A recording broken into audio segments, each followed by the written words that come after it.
યુદ્ધના મેદાનમાં ઘણીવાર મજબૂત અને સક્ષમ યોદ્ધાને જોઈને જ હરીફોના હાચા ગગડી જતા હોય છે।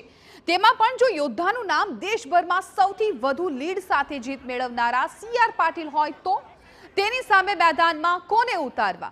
કંઈક આવી જ કસમકશ છે કોંગ્રેસમાં। દક્ષિણ ગુજરાતની સૌથી મહત્વપૂર્ણ બેઠક એટલે નવસારી, અને નવસારી સાથે અભિન્નપણે જોડાયેલું નામ એટલે ભાજપના પ્રદેશ પ્રમુખ સી.આર. પાટીલ। 2019ની ચૂંટણીમાં દેશમાં સૌથી વધુ 6.89 લાખની લીડથી રેકોર્ડ બ્રેક જીત મેળવનારા પાટીલ ફરી એક વખત નવો રેકોર્ડ બનાવવા મેદાનમાં છે। પરંતુ સામે પક્ષે કોંગ્રેસ હજુ સુધી પાટીલ સામે મેદાને કોને ઉતારવા એ નક્કી નથી કરી શકતું। સતત તૂટી રહેલી કોંગ્રેસને પાટીલની સામે જાણે કે મૂર્ત્યાઓ જ નથી મળી રહ્યા। પાટીલની આગેવાનીમાં ભાજપે પ્રચંડ પ્રચાર આરંભી દીધો છે। પાટીલે કરેલા કાર્યોની ગુજરાત તો ઠીક છેક રાષ્ટ્રીય કક્ષાએ નોંધ લેવાય છે, ત્યારે હવે કોંગ્રેસે પાટીલ સામે મજબૂત લડત આપી શકે તેવા ઉમેદવારની શોધ શરૂ કરી છે।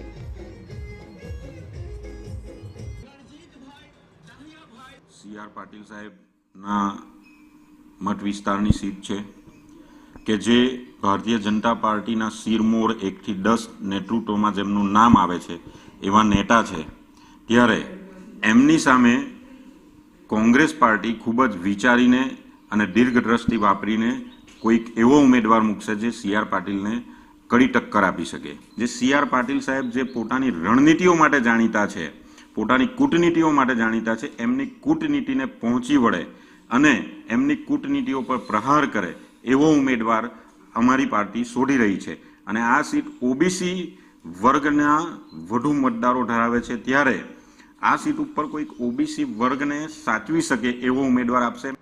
નવસારી બેઠક પરથી મુમતાઝ પટેલનું સૌથી આગળ રેસમાં ચાલી રહ્યું છે નામ, પરંતુ સ્થાનિક સંગઠન મુમતાઝના નામ સાથે સહમત નથી, જે અંગે તેમણે અગાઉ પણ ઉચ્ચ કક્ષાએ રજૂઆત કરી હતી।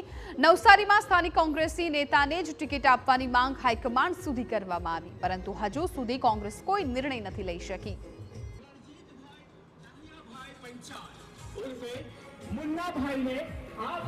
ગઈ વખતે પણ એના જે પરિણામો છે લોકસભાની ચૂંટણીના લગભગ 7 લાખ ઉપરાંત મતોથી અમારા સાંસદ શ્રી સી.આર. પાટીલ સાહેબ જીતેલા। ખૂબ મોટી લીડ છે સમગ્ર દેશની અંદર, પ્રથમ નંબરે રહ્યા છે। ત્યારે સ્વાભાવિક છે કે કોઈ પણ કોંગ્રેસના ઉમેદવાર સરળતાથી મળે એવું નથી, કારણ કે હારવાની સીટ છે।